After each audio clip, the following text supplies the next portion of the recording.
Yo, we could all be like Oakwood and sing, bro. Everybody's like, it was live. We should talk about we should talk about that. There's literally no way for that thing to be. How were y'all deceived? I'm not trying to clown y'all for real, but how I didn't think it was live. I wasn't deceived, bro. I didn't think it was live. Come on. I mean, I thought they were either way though, the joint is ill. It don't matter. Yeah, it's super a great ill. night. Oh, It's a I'm great sorry, idea. man. I'm gonna speak from the head top. I thought they at least recorded this joint separately and then combined it. If you're telling me they're just mouthing it and then there's a Spotify track playing in the background, that's whack sauce. I'm sorry. It's whack. It's a great idea. I mean, they're lip syncing. I mean, it is. They're lip syncing. I'm sorry. It ain't the same. Nah, who said that? The director sold it for me, man. Why was he directing? All right, we to go viral. Just so y'all know, we are smiling. Oh, we're live? So And we live. No. I'm giving Oakwood that smoke right now. No, he's creating great content. It's great content. It was amazing. It's acting. Amazing. It's acting. It was phenomenal. Okay. It is acting. Nah, It's acting. I'm all set. I'm sorry. Loved it. Jordaan is Houston and Myles, y'all gonna defend Oakwood or is it just me? Absolutely, yo. I only went for 1 year, bruh. You feel me? So I was like, that's my place. Yo, that was a smooth idea. The whole nation is on quarantine, and Oakwood's still on the map and going viral. Yo, I give him his props. Here for it. Here for it. That's fact. For that Sunday church service at BT. Right. The Shade Room was like, they taking us to church. Amen. Okay, my question is, does Shade Room or BET know how they did it exactly? I don't think it matters. I mean, it really doesn't matter. It's a simple creative idea. I'm just saying, I was just live. I don't like it. I wanted to believe it because I'm like, yo, if they did it the way I thought they did it, and then when I found out the truth, I wasn't as impressed, honestly. Wait, Myles, what are your thoughts, bro? I think it was smooth. I think the fact that they had the idea to put something on like that during a quarantine, Amazing. I think that's dope.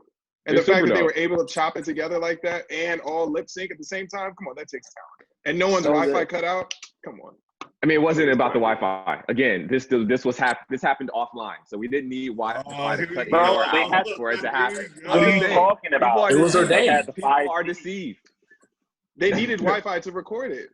No, they didn't. They didn't need Wi-Fi to record videos. And they just send in your videos. I mean, I guess you need Wi-Fi to send it, but like they weren't like live. I had to have Wi-Fi to watch it. Hey, the joint was ill, bro. No, it was super sick. It was super sick. I'm not hating. It was cold. Why don't we start there? I mean, that's a good topic. Let's talk about live stream services. I mean, there have been a lot of services out there. Shout out to my pops, the one man show.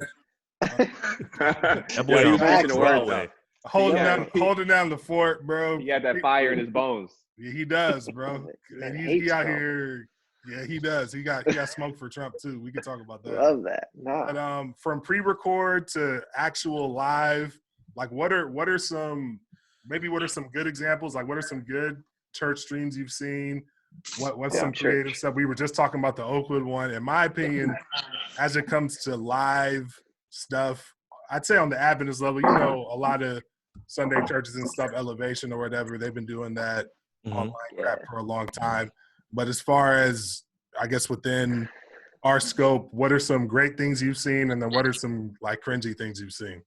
Yo, so I gotta say, right off the bat, gotta give my boy Garrison big props. I'm gonna toot his horn a little bit because the idea that CPC is doing to pre-record the service, edit everything together, but then live stream the recording, genius. Yeah. Genius. Because it takes less pressure off, like the in the moment execution, and then you just go straight through with the edited. It's fixed properly. Garrison's able to make those edits that he makes. I remember the little thing he did with the steering wheel and the sermon. Got to go back, cut that up, make it to a meme. I thought it was mad funny. So I definitely give you props for that for sure. No, I appreciate that. That's love. That's love. Are you? How much of a role did you play in like the production and editing of the videos? I know you've got some film. Yeah. So like I do like a Friday night, like Vespers kind of thought that I send out mostly to my members. It goes on our channels, but it's mostly viewed by our members. And then we do like a Sabbath thing where there's a pre-recorded sermon and I edit that and send that in. But we have somebody, his name is Andy Russell. He's our media director for our church, Community Praise Church. And he basically puts everything together. So our music director records some pieces on the piano with his wife. She sings, they do like a little worship thing. They record that and send it in. Andy edits it all together with like a front end and back end, intro, outro kind of thing. It just kind of puts the package together. And he does it very, very well, very seamlessly. It's incredible. And I think that's honestly the way to go. I mean, I'm not really here. I don't have a whole lot of smoke for like people who are live streaming. I think not everybody has access to the skills it takes to edit, or the personnel, or even the hardware it takes to put out a high quality video. There are some people who all you have is your phone or your laptop, and you can just hit live on Facebook and go. And so I'm not going to knock that whatsoever. But I will say, I think some of this, there is an opportunity here for pastors to like actually like Sabbath for a change. Like you can't Sabbath normally. Like you have to be at church from sun up to sundown. You got to go to this thing after that thing after that thing. You don't have, if you're like most pastors, you're still sermon prepping at least a little bit on Friday night. So like you don't get a Sabbath. And now we have this opportunity to pre-record services, to, open up your camera, record the video, send it in. Honestly, a lot of people don't know it's live. I'm probably letting the cat out of the bag for some people right now. But yeah, some people don't even know that it's not live. They think it's live. They don't know it's pre-recorded. Do that, and you save yourself some time, and you get to have a Sabbath for a change. Now, were you doing that Friday night thing before this started, or did you just start it? No, so like there was an idea to do it. I actually think one of the old pastors of the church, Pastor Henry Wright, I think he used to send out like a blog maybe on Friday night. So I think they're kind of like they had that, and it hadn't happened for a few years. So when I got here as the associate pastor, they were like, hey, consider doing this thing. And I just never had really the time or the energy to do it. So I just started once like we stopped having church, as a way to kind of like bring people together. Because I mean, honestly, what so many people are missing is that lobby time. It's that community. It's that ability to connect with each other. So while it's just me talking, I'm able to kind of share a little bit about what's happening in the life of the church. Or like this week, I'm doing a thankfulness, like devotional thought, where I'm saying like, we're thankful for all of our media people, all of our Sabbath school teachers, all of our youth people, all our children people, and like kind of naming people and what they're doing. And it kind of gives this opportunity to bring the congregation together in a way that we don't normally get, in this whole pandemic thing. So. Dope. Yeah, so for any of you CPC members, it's all pre-recorded, if you were checked before. The jig is up. The jig is up. The jig is up. I'm going to be keeping track of the comments. We do have a comment shout out from Gabriel Morales. He's a show favorite. I wonder if Leslie or Jordan Smart has any words, but he says Garrison bringing the truth about Sabbathing pre-recording is the way to go. The move. That's my dog, Gabe, man. I love Gabe, man. Jordan, that's any words? Yeah. Any response? Gabe, you're my dog, but next time I see you on site, for sure. On site. I'm coming at your head top. Yo. Bro, Nixon, how has that been for you guys at Andrews with your Friday night and Saturday, I guess, programs? Sure. Yeah, it's been interesting. So I spoke for our last this past Friday's Vespers, and so I'm letting the cat out the bag a little bit for ours, but we great word, by the way.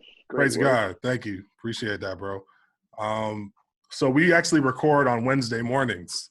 So it was it was an interesting experience. So I showed up Wednesday morning at 10 a.m. and they weren't quite fully ready to do like the music and stuff yet. So what they basically said was, yo, do you mind if we record you first? And I was like, okay, I guess. So just the awkwardness of like walking in off the street at 10 a.m. on a Wednesday and thinking through in your head, I'm speaking as if it's Friday night. And I'm also speaking as if I just heard a worship set. And yeah, that's the hard part. So I did that prayer at the beginning of my talk without any music, because they weren't able to play the music and stuff yet. and they were finally kind of ready and set up by the end part. So when I did do my prayer at the end, Andre was able to play some on the keys. So it felt like a little bit normal finally at that point. But it's also just being in like a pretty much empty studio and just like trying to, you know, continue to stay engaging and that kind of a thing. It was really weird, but I think I agree with Garrison. I think pre-record is the way to go. It's also a great way to keep it concise because Joe Amaya, shout out to Joe, he's doing our post-production. Kyle Smith is really kind of like producing it, and so he's been helping to put everything together, keeping everybody on schedule and stuff, and he's done a really good job of it. Of course, our chaplains, Jose and Danielle, have been holding it down. So it was definitely awkward. It was weird. Like when I was done, it was one of those things where it's like you don't really know exactly how you did. You just know that you got out the material, and it's like, you know, you don't have anything to go by other than like, you know, the cameraman and a couple people. Yeah, that was cool. All right, we gotta get to the music next. You know, so it's like, all right, that could have been trash, whatever. And so it's like this awkward feeling of waiting like a couple of days to get some sort of feedback. You know what I mean? But I think we've been getting some good engagement, and we've been having some conversations, and we're hoping that even when we return to in-person, gatherings and stuff, that we could do more online, because we kind of lag behind on that on campus, and it's something that I hope we continue for sure. I'm definitely interested to see how churches were able to adapt during COVID. Interested to see how that's going to transfer into once everything goes back to normal. Man, Jordan, you're bringing up a very great point. I feel like the experience that I've had as a chaplain in comparison to being a pastor at a church that is planted in a location where everyone is going to every Saturday versus students who are traveling often like several hours to stay at this campus.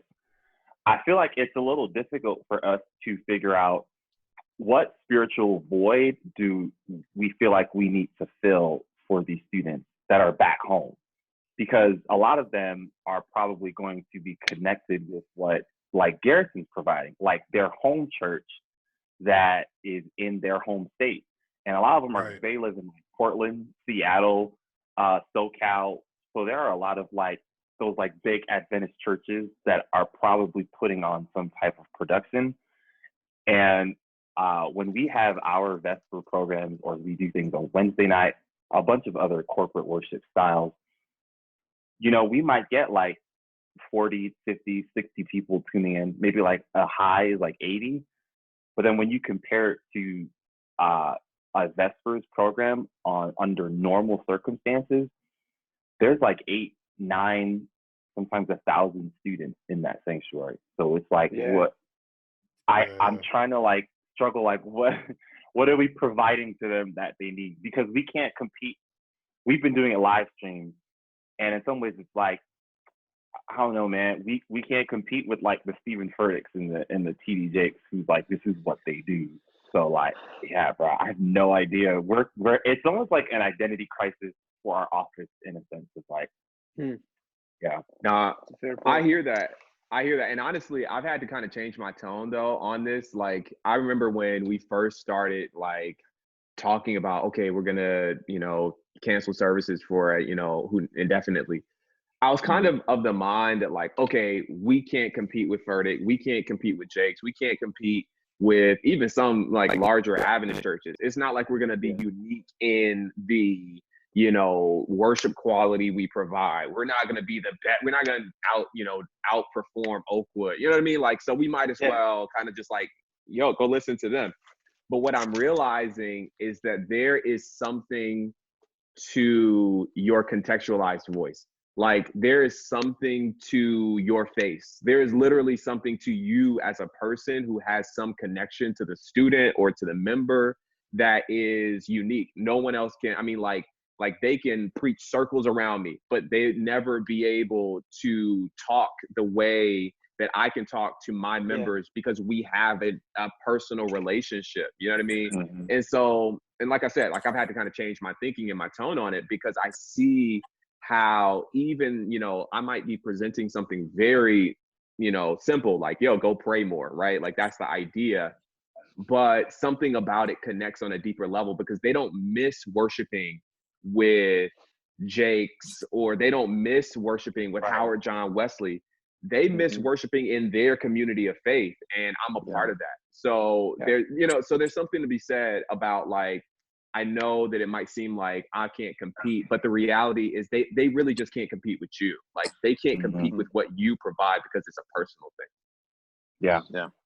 We've been like looking at our church model as a whole because I'm in Berkeley, and there's maybe like on a really good week we'll get 50 people, and anywhere from some weeks where we'll be 11, 15, or there's like 5 of us, and we're like, oh, I guess we're gonna start right now. And so we've actually been thinking, because we do a Friday night, we do a Sabbath morning, and sometimes we do a Sabbath school as well. We're like, you know, we've been thinking about how could we do less and more at the same time, less actual services, but more content, more people, because I think people kind of get burnt out on showing up to all these different things all the time when it's a small church.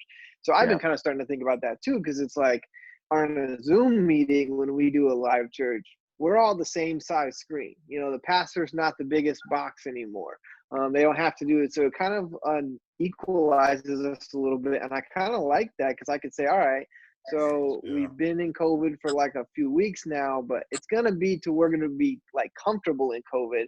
So what's this gonna look like where we can kind of say, do something on our computer that we enjoy, and then say, let's do it again. Let's do it in June, in July, and actually like have the settings where we're like small groups, maybe more willing to answer questions. Because like I keep saying, and I said it last time, we're gonna have to start solving some community problems here soon.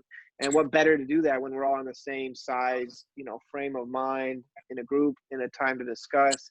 And I don't know, I think we could maybe in our church kind of pull away from that, some new things that allow us to worship better together and actually solve more problems through worship rather than just like listening to me ramble about, you know, Twitter or whatever I talk about in sermons. But the Bible. Yeah, I was gonna say, I think one thing that is kind of a plus out of all of this is that it's forcing churches to catch up with like technology. You know, because it's forcing churches to get into kind of like an uncomfortable space that most of them have never been in before. And I think this is going to be like extremely imperative for, you know, churches moving forward. And to your question, Jordan, on kind of what would it look like adapting back to like, I guess, a level of normalcy? I know I've been talking to a couple of pastor friends and they kind of all been saying the same thing. But the interesting thing is that like, although my church, and I know some of my friends' churches, we've been hosting services, you know, our prayer meeting online, Sabbath online. We've actually had more engagement for a prayer meeting than we do when it's actual like normalcy. So like we have over 100 people tuning into prayer meeting, but we only have about 40 people to actually show up for prayer meeting, you know? And so trying to figure out when we kind of return to like a sense of normalcy, like what would that look like for us so that we don't lose the momentum in our technology and just fall back to what we always kind of been doing. Right. So that's kind of been like a question that we kind of been posing for ourselves. And then from a speaking standpoint, it's been interesting. I don't know about you guys who spoke like via Zoom and, you know, pre-recorded, but it's different speaking when you do not speaking to folk, yo.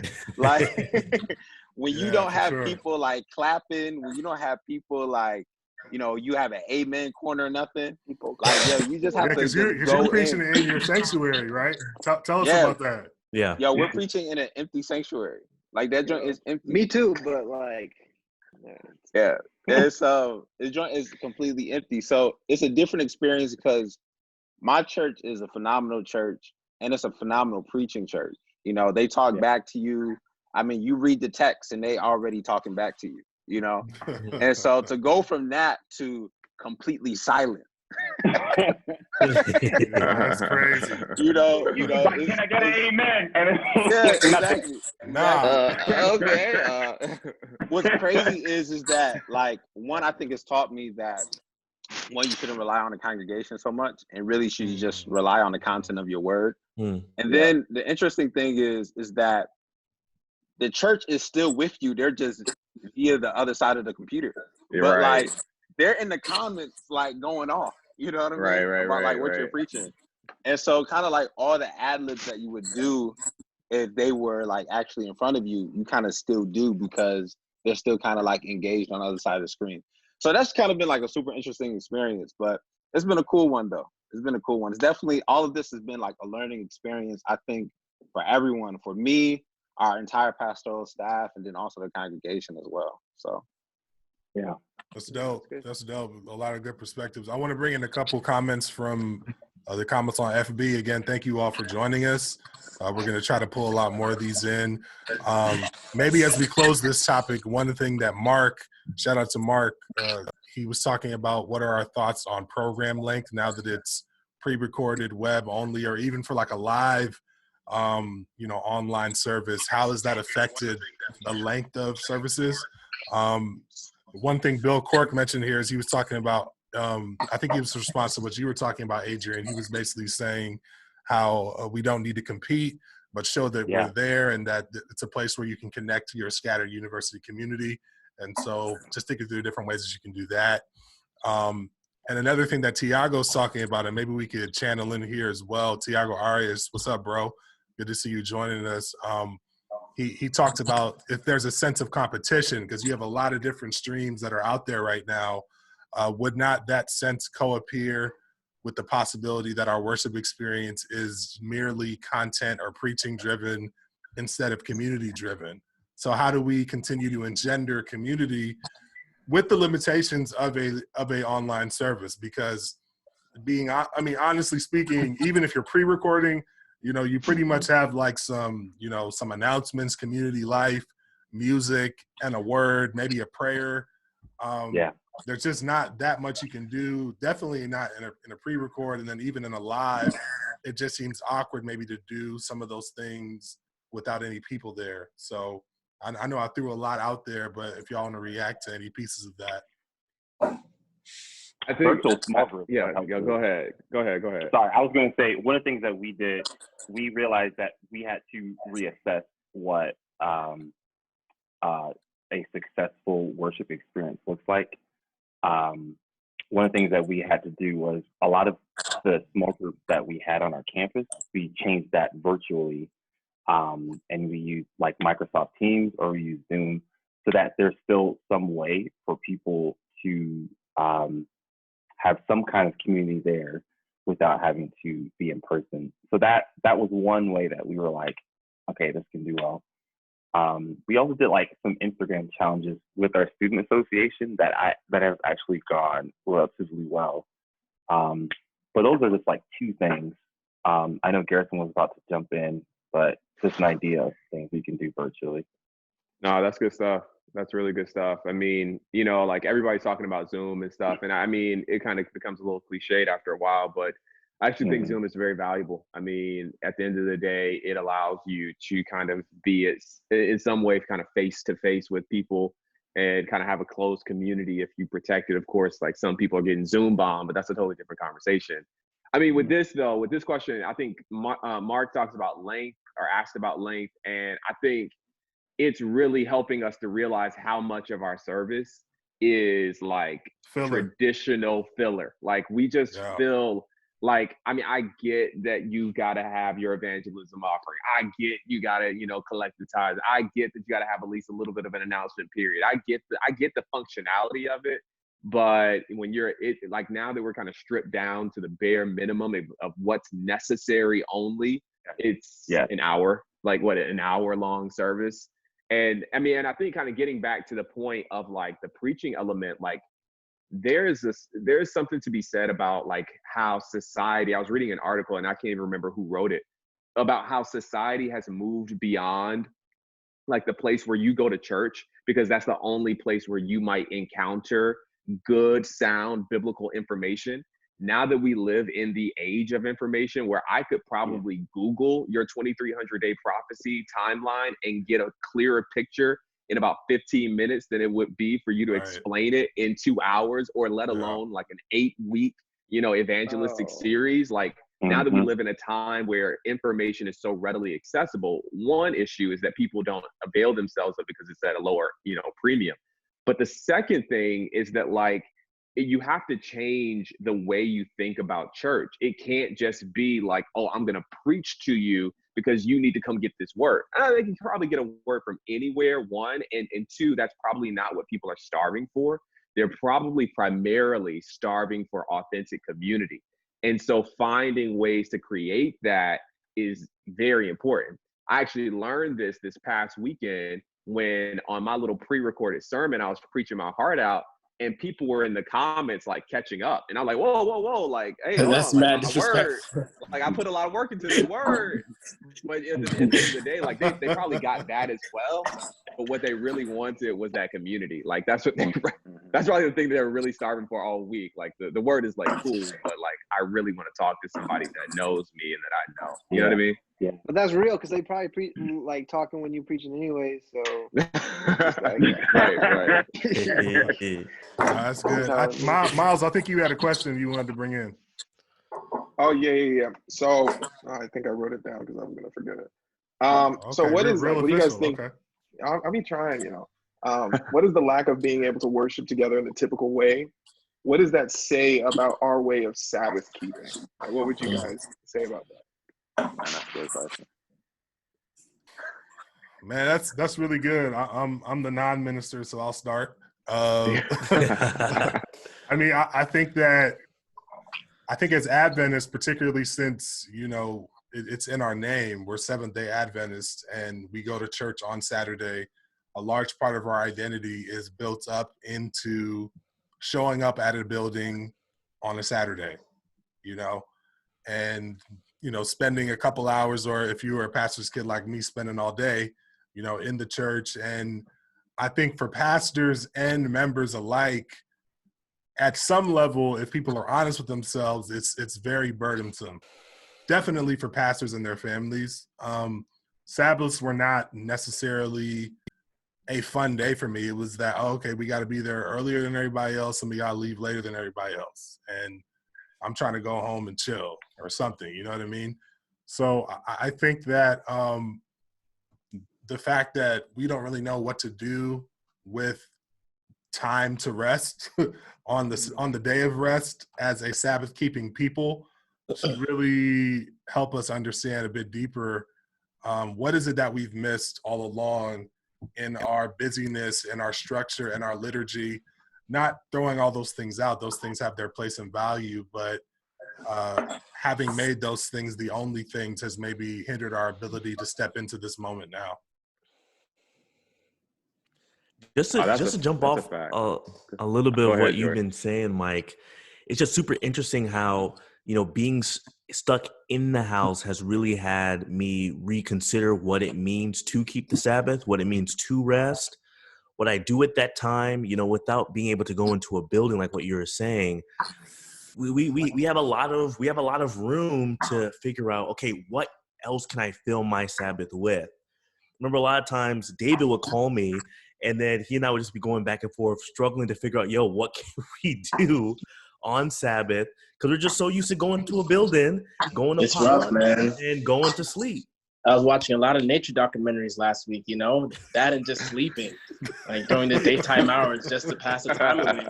And it's crazy because, before coronavirus, it was like you go to church, that's like 3 or 4 hours, and you go to potluck, that's like 2 hours with your friends, you're hanging out. Time goes by. It's like now I'm in my house for the whole day, You see, now I got to make time to like FaceTime my friends. I feel even more inclined to FaceTime my friends, just to have that connection, because it could be a little bit harder for me to keep the Sabbath, when you're by yourself, without that regular schedule, So far I've been doing great, but going on walks, more exercising, but yeah, for sure.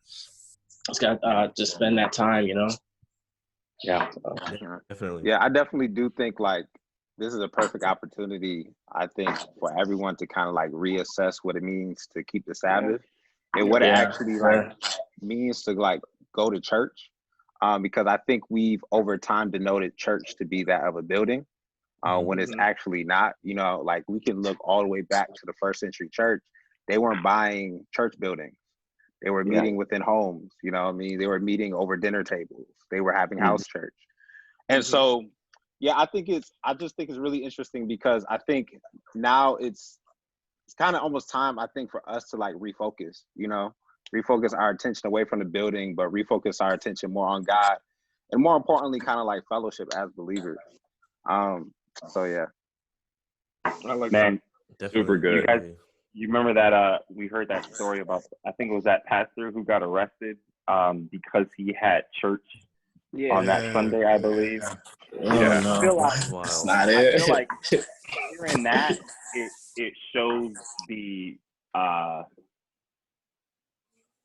almost as if like an identity crisis within Christianity right now, where it's like, I don't know who I am or what I'm supposed to be doing, what I should be providing to my members if we are not inside this structured building for an hour and a half. Because when you remove that, you're like, who am I? You know, like that person who attached so much of their identity to their job, and then they lose their job and they're like, I don't know who I am anymore. And that, I think, for an hour and a half, because when you remove that, you're like, who? Some feedback from somewhere. Sorry. Anyways, yeah. So that is kind of, you know, when I think about what Jordaan and David are saying, like, I don't know what to do with my time anymore when I'm not with my friends inside this building. And like what Houston's saying, like there is a level of refocusing that we have to do where we have to kind of ask ourselves, all right, who are we when we can't follow this traditional protocol of meeting inside a facility? Super good. Very good. That's good. That's good. So I'm going to, real quick, there's a couple comments in Facebook. My boy, Pastor Chris Don Josiah, shout out. He said he needs that hat, Houston. So you were getting some smoke before we went live. So, you know, hating. So, you know what I mean? I'll be telling y'all the hat's where it's at, yo. The hat's where it's at, yo. It's definitely tough. It's definitely tough. Put me on, Pastor. Yo. Listen, man, it's called the Gurin Bros. Gurin Bros. Wow. Okay, I see you on your Texas way, bro. All right, dude. Hey, got that stimulus not already. I mean, where the boots at? Where the boots at, bro? You I got him right over here. He does. Let's see. Pull him up. Okay, might as well. Get you a nice stallion.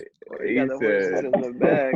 That boy in the agenda. Yo, so I want to pivot. Man. Okay. Shout out to the Grace Seventh Day Adventist Church for hooking me up with love right here. This is some real cow skin. He gonna drop the promo code in the chat. Okay. Somebody tag Peter. Boy, he's on that old time road. Boots, downtown Fort Worth. That's what's up, bro. Got that in the stockyards. You still going. That's what's up. Yo, so I want to pivot us. We're going to come back to a church-related topic towards the end, but I want to pivot us to another one that's a bit off topic. David maybe touched on it a little bit in regards to dealing with this pandemic when you're, you know, maybe when you're alone, when you're not in a relationship, that kind of a thing. And so maybe I will start with you, David. You know, I know Logan can chime in as well. I don't know why you laughing, bro. But no, this is a serious question, a serious topic. Like when you're in a space where, I mean, perhaps like you're in a season where, you know, maybe you're trying to date or whatever the case may be, or you're trying to meet people, you're trying to stay connected, you're trying to get that community. But we all season, but you know, but where everybody's locked down. You feel me? So what does that look like in this type of environment? Like, how do you wrestle with that? How do you cope with that? I think that for me, like my type of personality, I only have a few friends, you know? So even when I'm here in Rochester, you know, I'm not that outgoing, you know, like it's very close-knit. And my thing is now, like, I'm in the house all day. And beforehand, I was really content on just not having a lot of friends and not being outgoing and not making effort to communicate or to FaceTime people. But now I feel like because I'm not even having my normal amount of communication with my friends, I feel like now, like, man, like I really need that, you know, like I need to hit up Jordan. I need to hit up the group chat.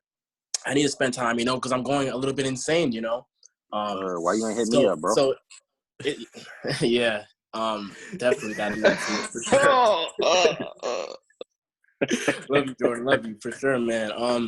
It's been taking its toll, you know. I'm single, and that's fine. I feel like I'm also learning to be just content and just love myself where I am. I said you came in here with the mission, so. Oh, true, for sure, for sure. You know, any single ladies on the live? You feel me? I'm dying. Oh my goodness, I'm dead. I'm joking. He's not joking. Love to see it. Not joking. A little bit. No, but seriously, man. Oh my goodness. It's like conversations like this, you know, just us like being on this Zoom call, just talking about it. It's just kind of gives me that happiness that I need to keep going till tomorrow, you know? So that's all I can do. Yeah, it's kind of interesting for me because I kind of went through some like dark times in my life, 2015 probably through now, where it's pretty deep depressions.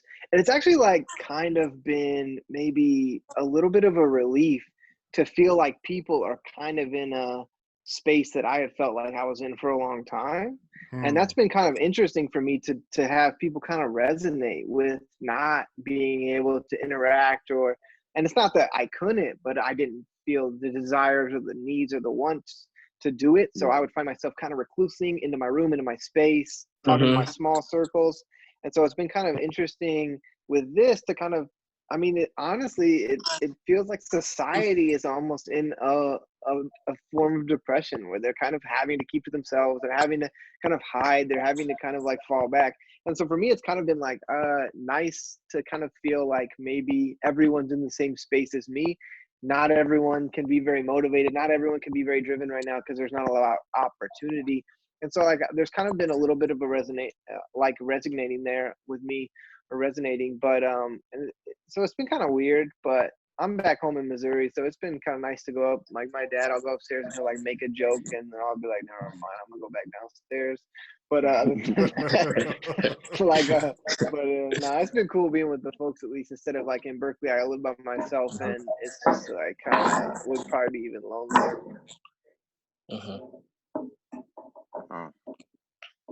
That's real. That's real. I think that's a really interesting point on sort of the isolating nature of depression and how that can be, and how particularly for folks who are maybe more extroverted or like being around people, how maybe it's given them a chance to sort of empathize or understand what it feels like to maybe be in a space where you're not trying to be around a lot of people. And how do you cope with being in those spaces? Like, how do you find that peace, that solitude, that security within oneself that's necessary to really engage in healthy ways with other people? Because if you don't have those coping mechanisms, you could kind of go on this roller coaster where, you know, you have these really low lows, but then you have these high highs, and that might come out in some negative or damaging behavior, that kind of a thing, you know? But no lie though, like my closest friends are like a lot of you guys. So even when I'm in California, not you, David. I'm just saying. No, but like even when I'm in California, I'm on my phone a lot. I like interacting in the group chats. I like chatting with y'all, like in the few group chats I'm in, because I feel those are my friends. So a lot of my relationships have existed through technology anyways. And so it seems to be a lot of similar things for me, at least.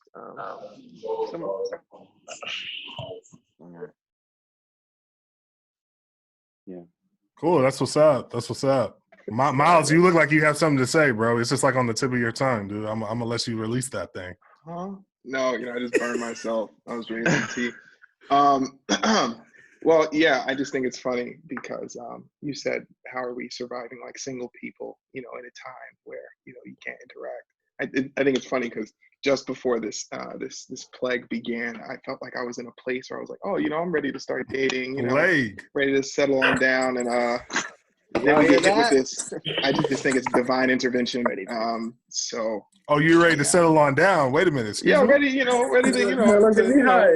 I mean, do elaborate. Do elaborate. Do elaborate. To the wedding. I mean, let's ready to, ready ladies. to, date seriously. No, it's okay. Sir. No, it's fine. Okay. And so, ladies, probation is closing.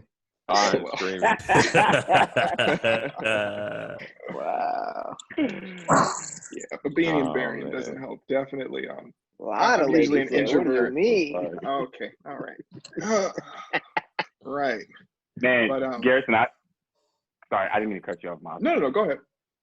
No, I was just gonna say I really related to what how when you were co-signing with what Gabe was saying about now it is more enjoyable of the Sabbath now that things are somewhat out of our control here, and it's really weird because you don't want to say man, I'm so glad COVID-19 hit now that I can finally enjoy Sabbath experience, but at the same time, it's always like this is like a rude awakening for how pastoral ministry has been set up, where I should not feel exhausted coming home after Sabbath because there's just there's fulfillment in it, seeing people kind of give their hearts to Christ. But the physical exhaustion, I do wonder, man, is it really necessary? And I feel like this pandemic is forcing us to answer the question, is this level of exhaustion necessary on our pastors?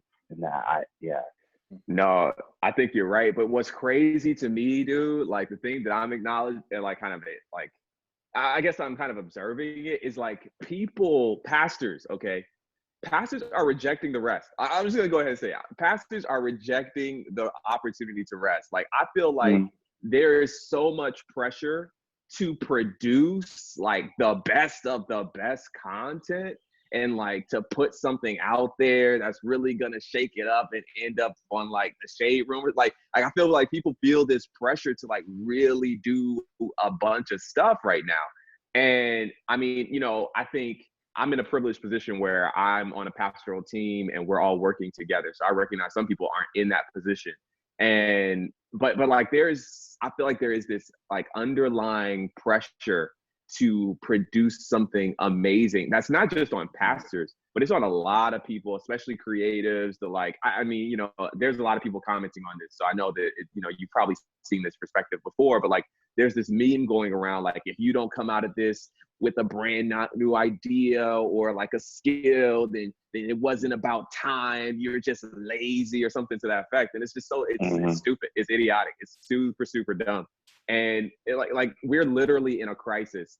And kind of bringing it back to your point, Adrian, we're in a crisis right now that is undoubtedly affecting everyone. I mean, it might be affecting some people more, some people less, but everyone's affected in some way because of this crisis. And as a pastor, as people who are, I'm not essential, according to the government's, standards, but for essential workers, the expectation for us to do so much that we put on ourselves, that we put on our creatives, that we put on everyone around us, it is so unhealthy. And just as a pastor, speaking to another pastor and other pastors, relax. It's okay. It's actually going to be okay for you to relax, take some time, get into a healthy mental space. So many pastors are suffering from depression because of the very thing that you're describing. So many are in the throes of life right now because of the isolation and all this stuff. And then you add a pandemic on that, and it kind of compounds. And then you add the pressure to perform almost quite literally in front of a camera to that. There's so much mounting pressure. Log out. It's actually okay. It's okay if you don't go live this week. They'll be all right. I promise you they will be okay. Do your job, but it's okay if you relax a little bit. Yeah.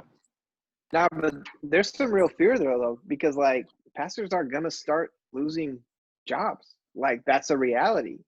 There's some funds are not going to be rolling the way we thought that they could. And I think a lot of conferences are set up and unions to be able to protect.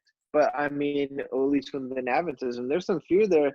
So I'm sure that there's that back, the voice in the back that says like, but I have to because I don't want to lose tithe and offerings for my members that depend upon us. So there's a lot there. I mean, I just wanted to add that that segment to your gift. That's super good. It's kind of scary.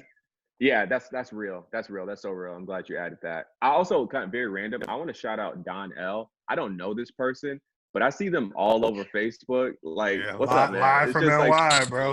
He always says live from New York. Yes, sir. Hashtag live from New York. Yes, Shout out to Don L. I don't know who you are, but you're the GOAT. He's involved in like some Adventist for social justice stuff. That's at least where I met him, first of all. But he does a lot of online stuff, and he'll definitely drop a lot of links for. He actually dropped me some links after we did our last Zoom about how to take the production level to the next level. And maybe we'll do that at some point, because I need to dive into that and look at it. But definitely a solid, good, supportive dude. So shout out to him. Yeah, for sure. Super supportive. Shout out. Also shout out to Ryan Price, who's trying to raise money for an Xbox in the comments. He dropped the GoFundMe. So hopefully you get some donations, little bro. I was just gonna plug him. Yo, if you get double, let me get one. I need a system. No doubt. So we probably got about maybe 10 or so minutes left, and maybe we'll do a little bonus stuff at the end. I know that Jordan has some cringe for us. Jordan Smart, I mean. I was joking. Okay. Right, see, these comedians never be ready, bro. You see? It's crazy, bro. It's crazy. But before we head out of here, we were going to talk about this last week, but let's talk about it a little bit this week. We've been talking a lot about how, at least at the local level and all your different sectors, we've been thinking about, formatting and what's essential and that kind of a thing. But let's maybe broaden that out to our church at large. One thing that's not going to be happening this summer is our general conference session. It's getting pushed back to 2021, which means that everybody who's currently in their leadership positions that do get elected at those sessions will remain in place until that next year. And we're also not having your normal general conference session. It's actually just going to be delegates and their families. So there's not going to be any booths. There's not going to be any of those usual events that happen either before or after. Basically, all the different things that folks like us would maybe be interested in going, those things won't be happening. And so for us, as younger Adventists or, as millennials or whatever, I kind of considered and thought about it, is that something that we're even really going to miss, from our standpoint, or is it just kind of like, oh, that's not happening, whatever.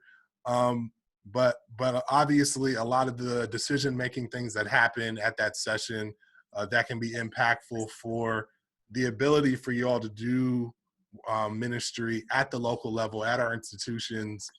We're going to basically have to put a hold on that. So what are some of your thoughts on it getting pushed back and also getting pushed back for us to not even really have a real session? It's just going to be like some voting, and that's really it. I think it's going to be like a long weekend, basically, maybe a week. So what do y'all think?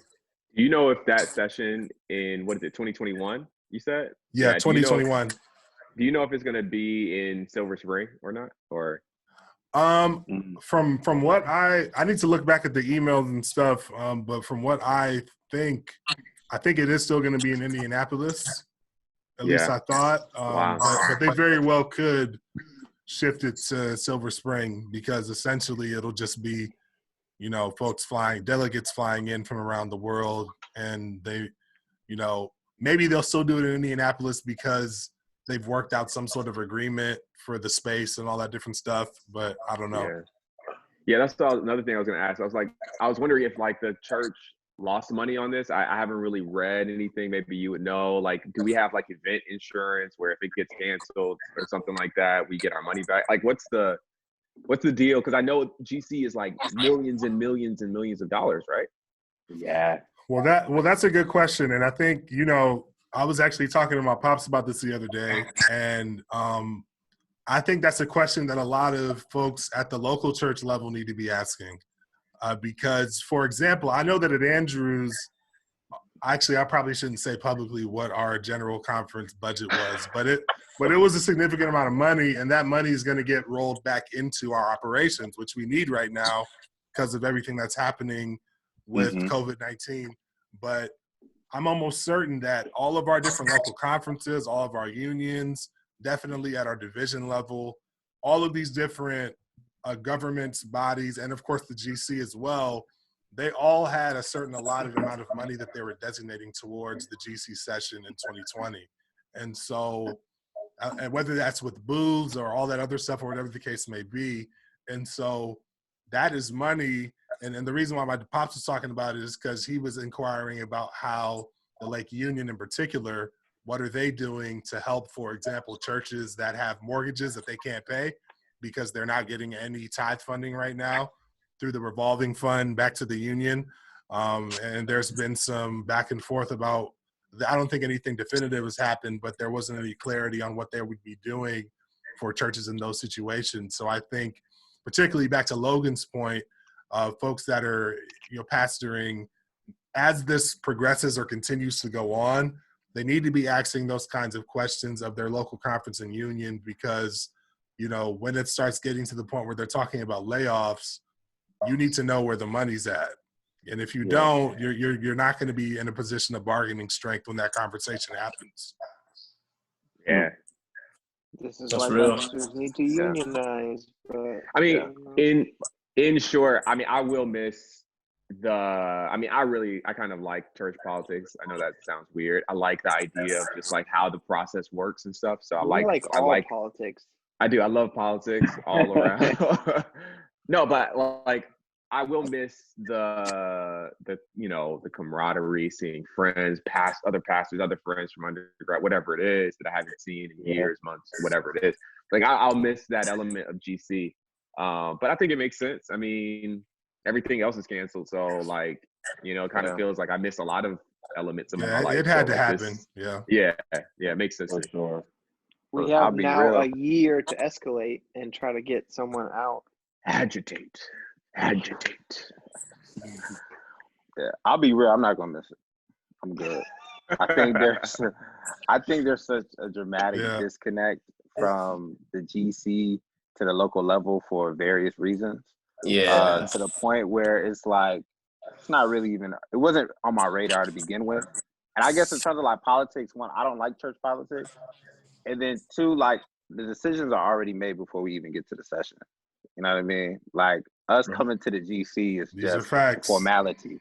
Decisions, stuff is already made. It's already predicted what's going to happen. We just showing up. So I'm not going to miss it. I'm all right. Nah, bro, that's not true, man. The Ellen White says that, the highest authority on earth is the General Conference in session, bro. That's from the Spirit of Prophecy, bro. What do you mean, bro? Yo, are you serious? Are you serious? Like, I'm looking at Mike's face and I know a joke is coming, dude. Yeah, he starts smiling. I love it. I didn't even know GC was happening this year, to be honest. Like, that's how far removed I was. Oh, yeah. That's part of the point. I mean, for some of us, it's just. I mean, for most of your normal members and whatnot, it's not something that really resonates. Maybe until after the fact, when you start hearing about some of the decisions that are being made. You know what I mean?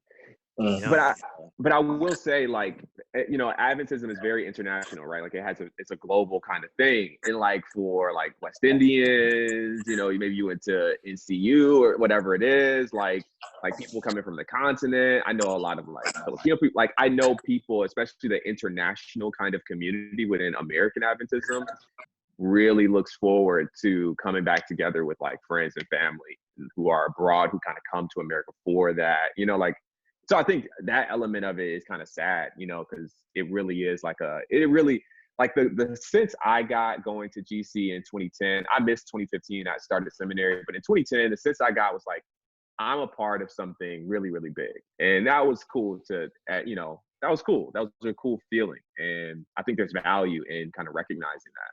So, yeah. It is the biggest network, I mean, of Adventism. You get to see. I remember 2010 as well. That was a good time when they closed the Starbucks down in the lobby of the. I remember that. That was funny to me. This Adventist being Adventist, but yeah, no. I mean, I kind of vibe with that, Garrison. People enjoy it. People look forward to it.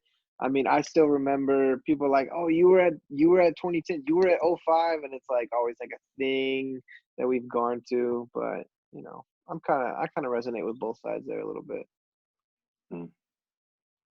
Yeah, there's a comment in here from my boy John Phillip Rahumaliza. What's up, bro? Thanks for popping on. He said we really need to re-envision how a liturgy of giving can transcend the need for liturgical expression. And you said a lot there. I kind of wish you were on here to break that down or unpack it even more. But what are some thoughts, Myles? You have some thoughts on that? Yeah, this kind of goes back to. Sorry, before you go, Myles, Myles or Mike, could you guys break down that question? Because I'm not as well versed as you guys are in theology. Yeah, go ahead, Myles. Well, I hope if he's watching this live, I hope he corrects me if I get it wrong. But when he's saying a liturgy of giving instead of expression, I mean that sounds heavily of what I think. Going back to Christ's ministry on earth, he didn't have a heavy emphasis of. Oh wait, he said he edited it. Did he? Let's see. Yeah, but I think I just read what he edited it to. Though I'm pretty sure. Yeah. At least from what I think. See. Yeah. It goes back to what Christ's ministry on earth. It wasn't really heavy into expression in church, but it was more so other-centered. And so that really goes back to my question about the Sabbath. Like, how does that impact our view of the Sabbath? Is our Sabbath keeping more self-centered, or and should it be adjusted to be other-centered? Like, should that rest that should be found in the Sabbath, should it be just rest we receive, or should it be rest given? So that was my thought when I read his question. I don't know if I'm taking that. Yeah, and then he followed up by saying we should not have to congregate to give. That is his point. And so whether it's online giving, and so maybe the idea there is having a mindset or a theology that says it's important to give, not just when I'm showing up to a building receiving something, but that we're giving to something that helps to continue to help folks function in their local experiences. That does get into some questions around how is that money being used. But I like my job, and so I think that it's all being used. I think that I think that that's all good, from my viewpoint. So you think he was mainly talking about like giving and offering? I mean, from what I'm seeing, I feel like he's also talking about giving, like we receive Sabbath rest, and we should also be giving Sabbath rest to those that may not be as antiquated with this idea as we are. Yeah, that's spot on. Yeah, I agree. How can we become rest for other people? Yeah, not antiquated, but familiar with the idea. And John Phillip, he said here, rest giving is nice as well. Rest giving, I like that. Sabbath keeping or Sabbath giving? Yeah, it's good. I did a sermon on that once. That's what's up. So Jordaan, I think you're going to lead us into our last segment. Yes. So thank you again for everyone that's been listening. It's always fun to build any kind of community, especially now. But we want to end here with something I like to call PMI, which is short for piqued my interest. Piqued is a really good word, by the way, one of my favorite words. Okay. So essentially, we're just going to be going around the circle here, and we're going to be recommending or just throwing out what has piqued your interest in the last week or so. It could be a TV show, podcast, book, sermon, even film, really anything, or just something that you saw. So we can start with Myles, and then we'll just go around. All right. Actually, I just watched this movie. It's a little gory, so excuse me. It's called The Platform. It's new on Netflix. Did you guys see it yet? He's like Game of Thrones. I was gonna Whoa! Yeah, it's called The Platform. It's actually pretty good. If you get past the gore, it's basically a critique of the social hierarchy. Those above not giving what they have extra of to those below. It was pretty good. It was a pretty good movie. What was it called? The Platform. Appreciate it. It's on Netflix. Yeah, gotcha. Are we all in the same direction here? I don't know. Yeah, I don't know who's next. I don't know we're in the same order. So just call us out, Jordan. Yeah, Adrian, feel free to go next, and then after that we can have Logan. Sure. Well, I know we chatted about this prior to hopping on, but I have been absolutely fascinated by this new HBO miniseries called Plot Against America. And essentially this takes place around World War II. And the writer is creating an alternate reality where an aviator hero named Charles Lindbergh, who was a real person, actually goes on to run for president and wins. The concern that we have is if you were to go back and read some of the rhetoric he was using during that time, one could easily conclude that he was a very xenophobic populist. And he would use rhetoric saying, the Jews in our country want us to, in some ways, be brought into this war.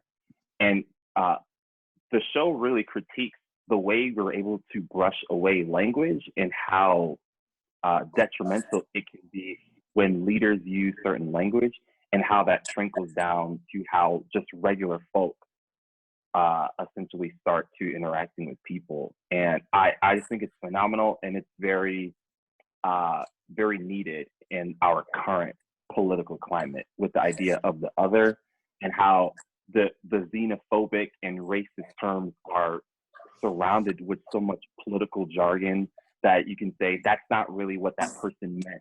But it's like, that is what they're meaning, and we know that's what they're meaning because of X, Y, and Z. And that the show has been very, I've been very much tied into it. The creator of the show is David Simon, and for those of you that watch The Wire, and if you talk to me about The Wire, that's by far my favorite TV show ever. And he has a podcast that he does on it where he breaks down a lot of the content in the show. That was also a book, but yeah, man, that one is very good. It's very good. So thank you, Agent. Thank you. So it's Plot Against America. I believe that's on HBO, right? Yes. Okay, very good. Logan, go for us, please. Oh, sure, that's me. The password. That's crazy. So like I'm gonna go a little more maybe personal. I've really enjoyed some of the social media responses that we've gotten from this. I think it was the first one might have been Neo and was it Jonte Austin. They did a IG live together, and it was a battle. But then this last weekend, Saturday night, T-Pain did a battle with Lil Jon. Fire. And it was just mad fun to watch. Took me right back to college because that was like high school and college when those songs were coming out, and it was like it was fun to me. Just really enjoyed that. And then I had my laptop. It was crazy because they had the Kobe Bryant Game 7 2010 of the Lakers Celtics on my TV. I had my laptop connected to Twitter. I had my phone watching the IG lives, and I was just mad enjoying myself. Like I was getting up doing some of these old school dances. Like it was just a good time. A better dancer than Logan got some moves. We gonna share my screen next episode. Mike, drop the video. That's a fact. I'm gonna drop that in the comments. We don't have to do that, but really fun. Yeah, I don't work, but no, that was cool. And then like my boy Corey Maurice, I think it's at Corey Maurice on Thursdays and Fridays. I think he's been doing like him and his wife talking through couples questions on IG, which has been really fascinating. They're married, so they're like talking, and she's a therapist, so she's like way smarter than him, giving all this advice to everybody, and it's just been mad enjoyable. I've been trolling the comments and just different lives like that. That stuff has just been fun to me. I don't know how to find it because it just kind of pops up, but I really enjoyed watching people like go live, and I really want to see Drake and Kanye, which people have been pushing for really hard to do a Drake versus Kanye. I think that would break 1 million views so quick. It would be so fun to watch. Oh man, you're wilding. Whoa! Who said that? Is that Adrian? Whoa! That's crazy. Now I ain't no Kanye fan no more. I miss the old Kanye, but we're not gonna do that, bro. All he has to do is play college dropout, graduation, and it is over. My Beautiful Dark Twisted Fantasy back to back. That's all he has to do. Over. An old Kanye that does not exist anymore, y'all. I'm So sorry. he ain't gonna play the song? The catalog exists. Nah, he's full Christmas. He gonna play. He gonna play Sunday service and get bodied. That's First of all, he's a believer.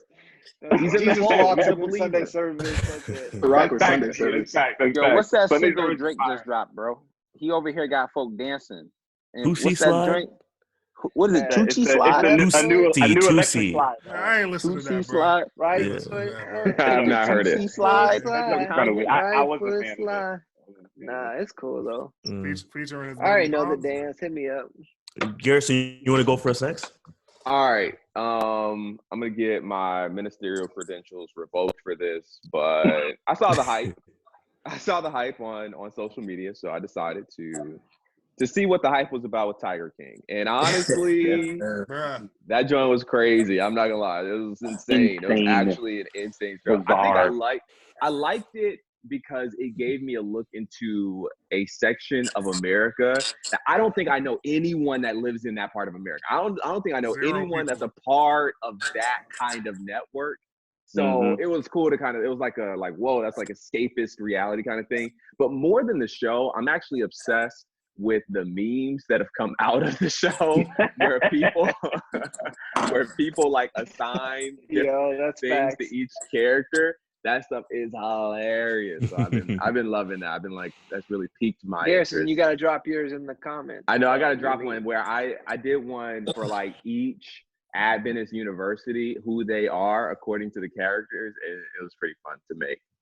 I didn't get it at all, but I didn't watch it. And Garrison, this show is on Netflix, correct? Yeah. It's on Netflix. And by the way, Adrian, could you drop the password, please? Thanks. Hey, Houston, could you go for us next, please? Jordaan Houston. Yeah, man. All right. So, man, I'm struggling because there's been two things, but I'll just share one. So I've been reading this book, Pagan Christianity. Super dope book. And so basically, the book challenges norms that church do on like a regular day basis. So such as like divine worship service, like our tithe giving.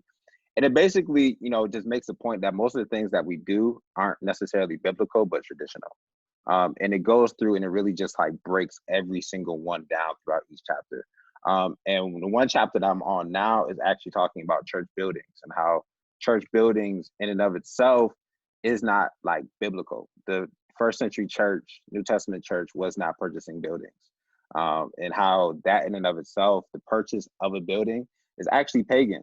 So it's super interesting, especially given the times that we're living in. So yeah, man. So that's what piqued my interest. Real intellectual. What's the name of that? What's the name of that book again, Houston? It's called Pagan Christianity by Frank Viola and George Barna. Gotcha. Okay. And I see that Mike also dropped the Amazon link to the book too in the Facebook comments. Yeah, man. Okay. Hopefully I'll finish it this week, so I'll send y'all a review. Oh, please do. I love that. Mike, could you go for us next? Actually, we'll have David go, and then we'll end with Mike. Right. So I just finished watching this movie called Beats. It's on Netflix. Without spoiling it, basically about a kid from the South Side Chicago. And he's just trying to follow his dreams along with the manager. So that resonated with me because I'm at this stage in my life where I'm trying to follow my dreams. So all those people out there, very simple concept, good movie, heartfelt. Definitely check it out.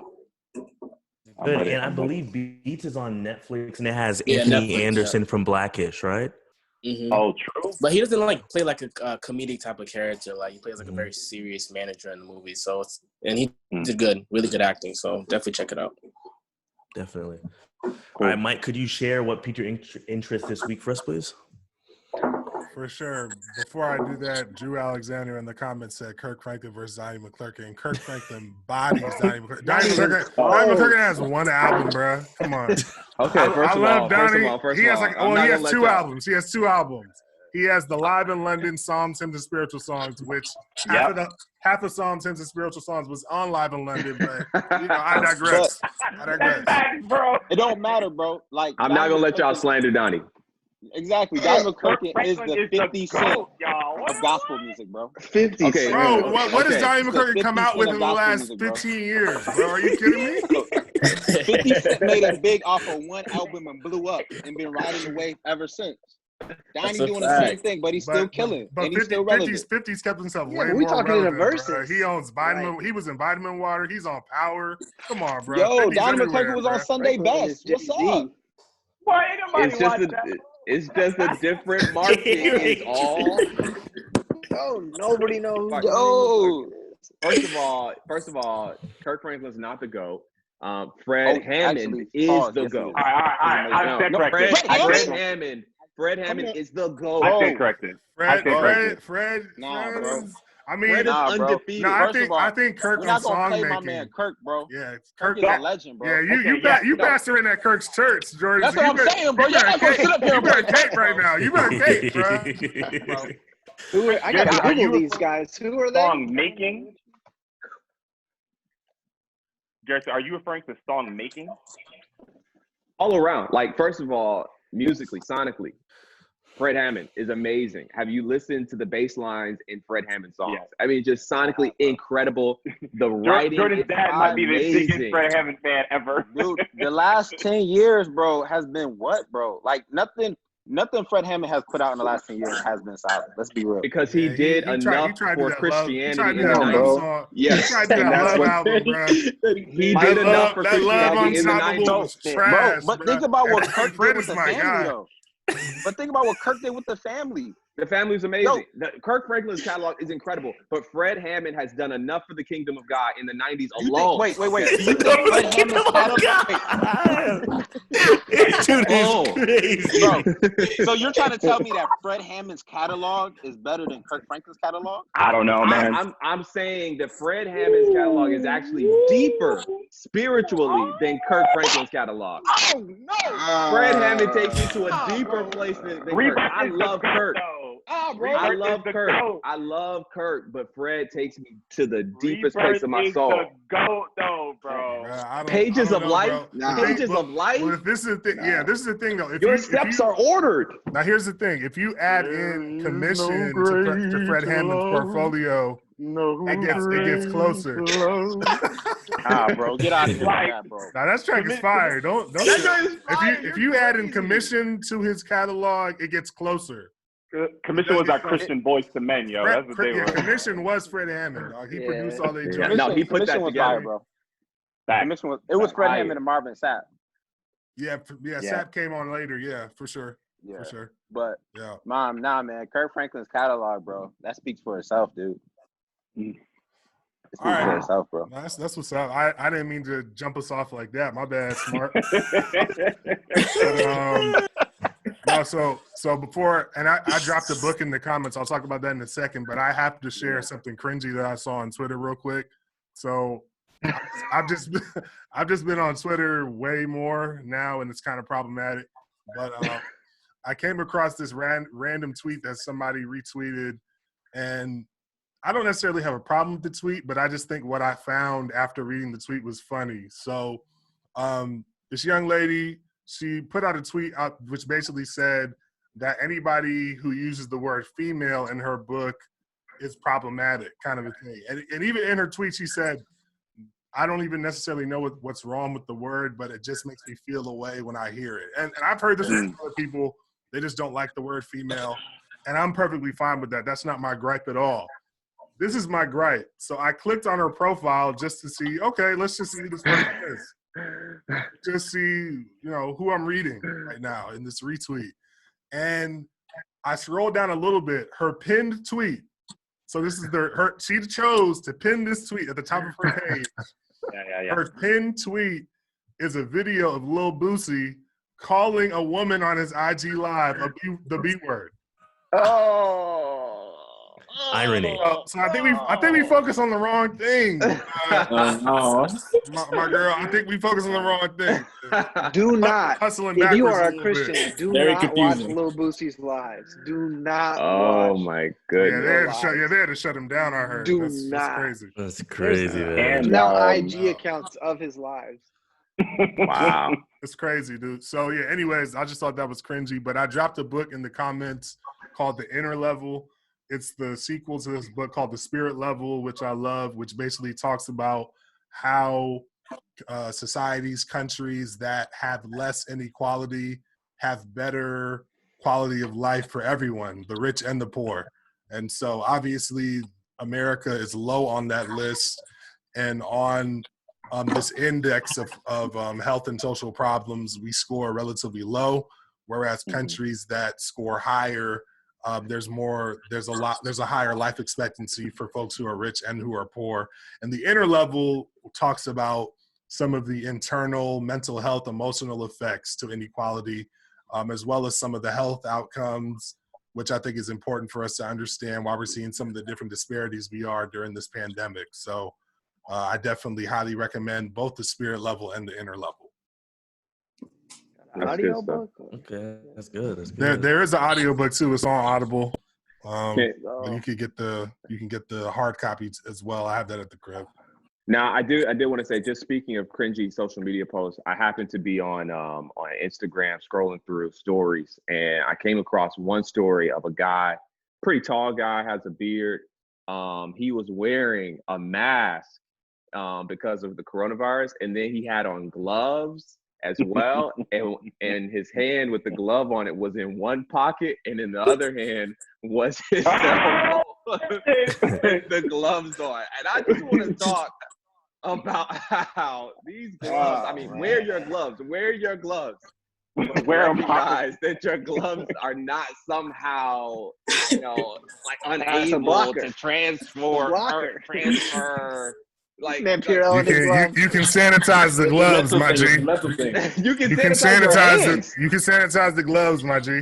Are your hands unsanitizable? I'd rather sanitize the gloves, bro.